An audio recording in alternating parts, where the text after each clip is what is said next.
Well, it's been almost exactly 2 years, and finally, the pandemic is dissipating. We made our choices, we learned our lessons, and it's a new dawn. And it's a new season for the year 2022, and a new time for all of us to embrace new life, new opportunities, new abundance. And while we balance our care and genuine prayer for peace in the awareness of a world that still includes unthinkable tragedy and sorrow and even war, we also are grateful for how blessed we are. And so let us use this spring of 2022 to take everything that we've learned, clear the past, and move forward in gratitude for the freedom that we have, for the blessings of our lives, for the opportunity to come together again in community, online, and yes, in person.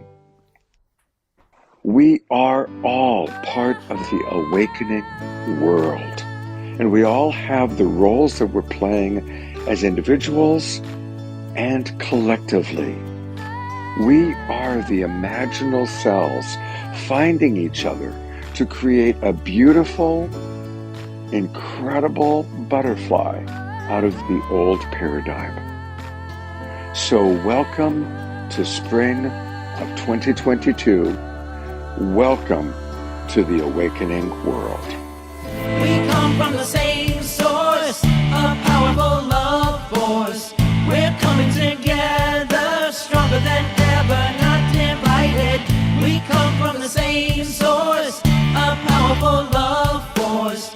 We're coming together, hear the call, you are invited. We come from the same source, a powerful love force. Hey, welcome everybody. I am Love Coach Scott Catamas, and I am here with one of my favorite people on the planet. It's Divine Kika. And we are doing a very spontaneous Facebook Live to talk about dating.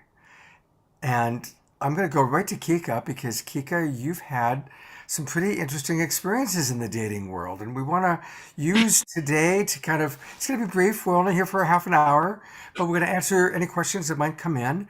And we want to give some tips, tools, and practices, and then encourage all of you to come back on Thursday night for a much longer Facebook Live. But Kika, right off the bat, tell us a little bit about maybe what you've recently experienced and what you've learned. Oh my God. What I have recently experienced. I had fun.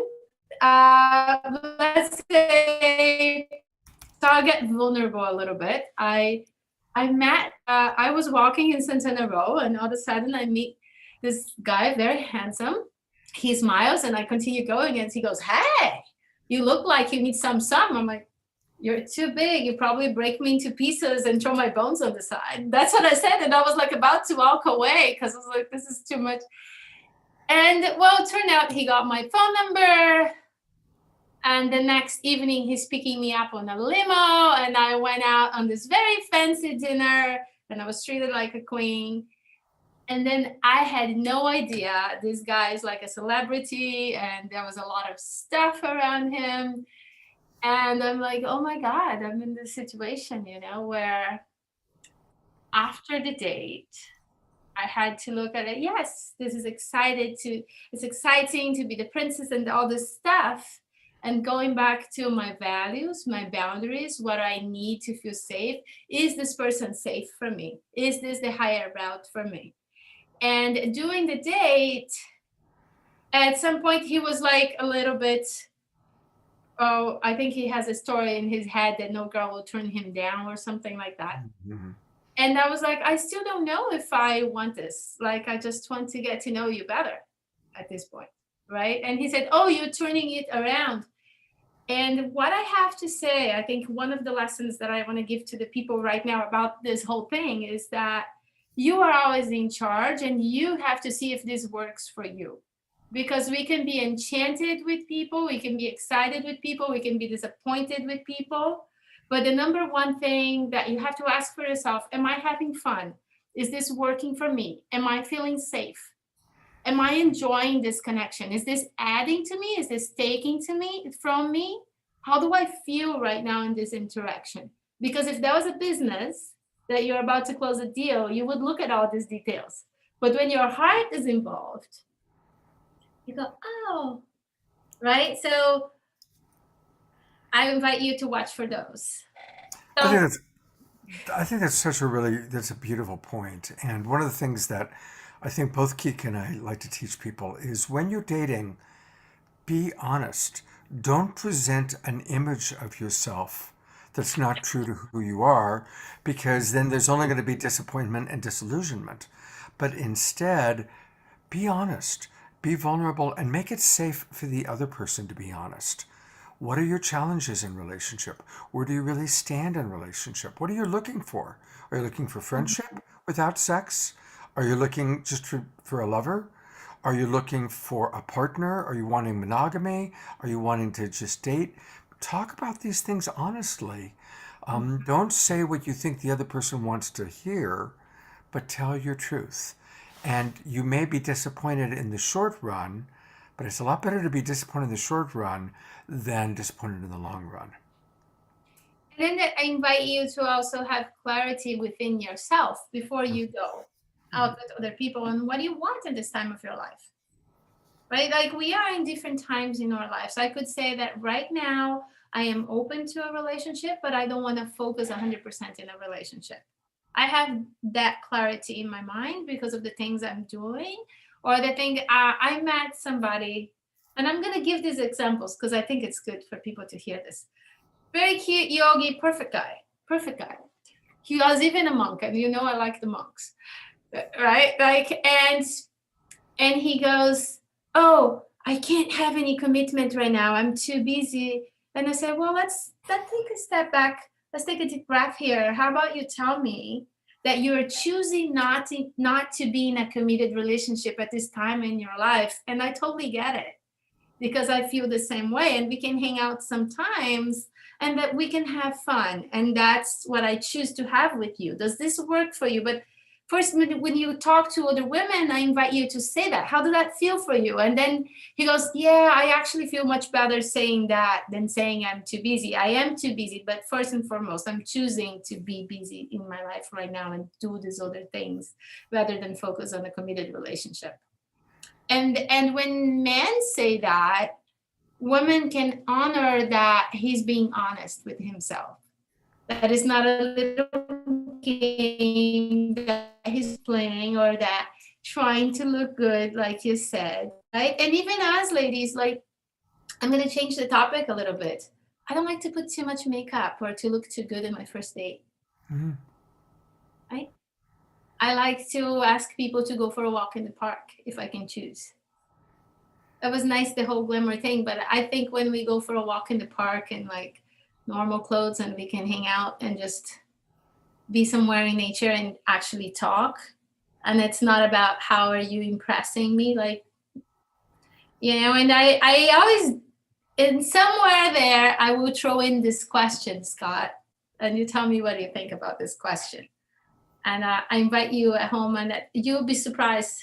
You know, as the surprised people actually answer it sincerely. What's wrong with you that I'll find out 6 months from now? That's a great question. That's a great question. Okay, so if I was asked that question, I'm going to be really vulnerable here. Go right there. So I'll answer it if you'll answer it. All right, I'll answer it. All right. Well, hopefully you would find out more than 6 months from now. What would that be? I procrastinate on taxes and anything that's legal or anything like that. I completely ignore it, put it to the end, don't deal with it.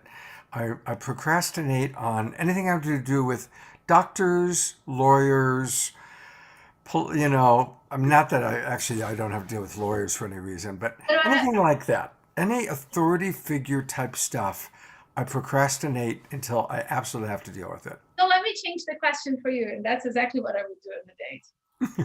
I would say, but what would I find out 6 months from now that is wrong with you that would affect the relationship? And that's a little I've got such a high self-esteem because I'm a master relationship coach. So I think that I'm so fucking awesome to be in relationship with. I mean it. Isn't that great? This is what Just being honest, it's like, okay, the hard part is, can you see past the fact that I'm 66? That's the big one. Can you manage being with somebody who's older? Yeah. That's going to be the big question. And then if somebody's really good with that, I'm awesome. But I'm also super picky. Awesome. But just to clarify, guys, like if you're listening to this and you're like, okay, where you guys are going, I'm going to say I learned to like have these conversations doing dates, and it's funny if somebody that goes on a date with me watches this before going on a date with me, because we're going to publish it. This is interesting. But I will talk about my parents right away. I'll say, oh, I talk to my mom twice a week, or I talk to my dad often. So do you talk to your mom? Do you talk to dad? How's your relationship with your family? But I make it casual because I will speak about it. Yeah. And I will say some problem. I will mention something I'm struggling with, or something that is difficult, or something, because I like to show who I really am and not show up as an alpha female that I got it all together. Right.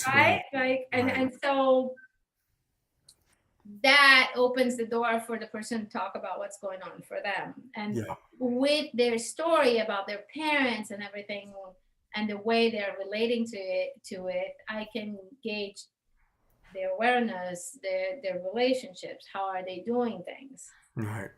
Yeah, no, that's good. That's really good. It's so important for us to really know what it is we really are wanting, and to be honest about that. And again, to make it safe for the other person to be honest. Certainly not to ever judge. Whatever reaction you get, don't judge it. Because if you judge it, or they perceive judgment, you're never going to get honesty ever again. Right? Yes. So we got to make it really safe to be honest. And yeah, maybe leading with yourself. And actually, I did think of something. Okay. Something you would find out 6 months from now about me is I probably could be hard on the person I'm in relationship with if they aren't matching the level of emotional intelligence that I have and that I want my partner to have. So I can see where that probably, like, the first 6 months, great sex, exciting, you kind of look the other way. But then after 6 months, it's like that I do need to be with somebody who's really emotionally intelligent, who takes responsibility for themselves and their actions and never plays victim. Yeah. That's good. I probably that will be something that I will be tough on too. And I can be a little bit tough. And I lose my key every now and then too. And that's really annoying. Something that I think that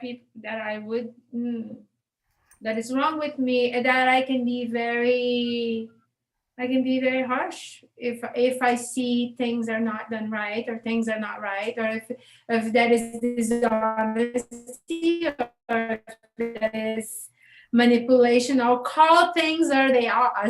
It's not that I'm intolerant, but I will call it up. Yeah. And I will want a conversation. I will request a nice conversation. But then if it's like, if there is lies, or if there is little lies, I'm not very tolerable for that. I'm not very tolerant for that. Yeah, absolutely. Yeah, and that requires emotional intelligence. And absolutely.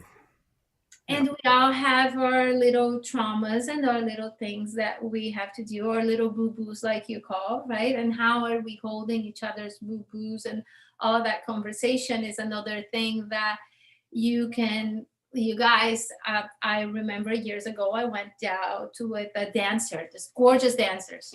I'm the queen of first dates, right? Like I go on a lot of first dates. And this guy took me for a hike. And I was like, wow, he's a dancer. He will be able to watch my moves and dance with me. But actually in the hike, I felt like he was pushing me to go faster than my own pace. And he was like criticizing me because I wasn't as strong going on a date as he wanted. Like he wanted to hike up here. I'm like, I'm just want to talk to you. It is not an exercise. You should exercise earlier. I went to the gym right there. But I was like, how well that person is accommodating or being with you and dancing with you. In 1 or 2 dates, you can notice that and be willing to see that. It's important, right? When we are dating. Absolutely. Yeah, how kind, how considerate. And right off the bat, this is clearly not someone who's considerate. And we want to be with people that are considerate. Here's another one early on in dating. Make it safe to talk honestly about past relationships. And notice if they speak highly of their past relationships versus if every past relationship was a total bitch or a real asshole. And if that's the latter is the case, run. But if somebody can go speak honestly and kindly about their past relationships and just acknowledge, she was great and I wasn't ready, or, he was a terrific person, but, he really wanted to do this and I really wanted to do that, then that's a good sign. But if they start talking really negatively about the ex, that's who they're going to be talking about you that same way down the line. Well, they haven't resolved that within themselves. That gives you, and then again, I can name somebody else. Like I met a billionaire last year. Yeah, crazy. I meet some crazy, like, I met a football player this weekend, right? Like a famous one. Like this is like crazy stuff. But this guy, he told me that his ex-wife was crazy and she was taking drugs and and then I asked him, so how did you cause that to happen? What was your responsibility on her happening? Because I'm imagining you were busy and you were like trying to be a provider. That is very common. And then she felt probably lonely. Is that true? And then I start, and he's tearing up at this point.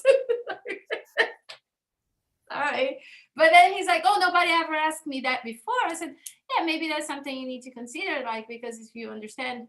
But this is like, oh, too deep for a first date? Well, I want to know. Mm-hmm. Rather than talk about, I don't care what color you like. What songs did you hear before? Like, if you like rock and roll, every once in a while, then if you like the color orange and if I like yellow, does that matter if we're in a restaurant? It's more important to know, hey, how do you deal when you're really upset in public? Yeah. Have you ever yelled at anyone in public? That's a question that is more important than what color is your favorite color. Absolutely. Or do you like dogs? I like dogs too. Oh my God, we both like dogs. Let's go home and make love. We both like dogs. Right? It's like, well, it needs a little more than that, right? But what I'm pointing to is that part of us that sometimes we can so want it to work. This person looks the way that I want my person to look, or I'm really lonely. And so sometimes we can project onto the other person this like deep fantasy that we're having, and we're not really paying attention to who they are. Or conversely, the opposite. We're still so hurt, or we still haven't cleared our past, that there's a veil of past pain that comes down, and I'm not seeing Kika clearly. I'm seeing my ex, right? And so, or I'm seeing women, and women are fill in the blank.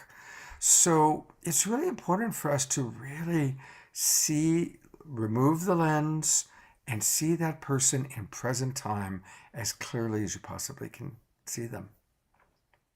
And I love that point. And one of the things that can be said is like, oh, you know what? I got triggered. It reminds me of something that I dealt in the past that hurt. But I'm imagining it's different for you. So tell me more how that feels. And this is stuff that I learned with you, Scott. To tell me more. I imagine blah blah blah. I really learned from you. You did. Thank you. Yes. And now you're dating billionaires and famous baseball players. I mean, you know, Oh, and I dated a monk for a while. And you know, I know. that's like that's not the money or the status does not dictate the heart and the person. But I do like people. Here's what is I think it's hot, and I think this is hot for everyone. What is hot is somebody that is living their purpose, that is fulfilling their purpose, and they're happy with themselves. They're satisfied with themselves. And maybe before we go out on a date looking for that fulfillment that will never be in somebody else, we need to find that purpose, that feeling good. And what was hot about the billionaire of the that was the fact that it was a very happy with the life that he had, with the Yeah. accomplishments that he had. That there was no guilt and shame around. I did my best. I am great. There was like that feeling of I conquer something important for me and I made the world better somehow. And he felt that that was hot. That was attractive. And I think for a lot of us, we look in relationship for something that we want within ourselves to get better. Like if notice like you want somebody fit or you want somebody that is doing well in this area, usually we're looking for things that we want to improve within ourselves. Yeah. So having that clarity within yourself before you're going on a date and even expressing that, oh, it's so great that you're so disciplined with your food, or is you're so disciplined with your working out. I want to be more like that. It would be great to be around you. It would benefit me this way. How could I inspire you to be better? How do you see this relationship being better for you? And these are things that we need to touch upon because they're important if we are going to grow together. How are we going to hold each other? Right? It's like one hand wash the other and the two wash the face. So how are we holding each other? Kika, I really love that, and I want to riff on it for a minute, and then I know we got to finish. We're almost at 6:30. But two things that came up in what you were saying. One is whenever we're sexually or romantically attracted to someone, ask yourself, what is my projection or imagining of their character strengths or their virtues that I'm attracted to? He's so confident. She's so funny. She's so relaxed, whatever it may be. Now, inevitably, if we're just meeting someone, that's our projection of them. It may or may not be who they really are. Right. But we're sexually and romantically attracted to people that we think or we perceive have certain qualities we want to have more of in our life. So it's important to own that.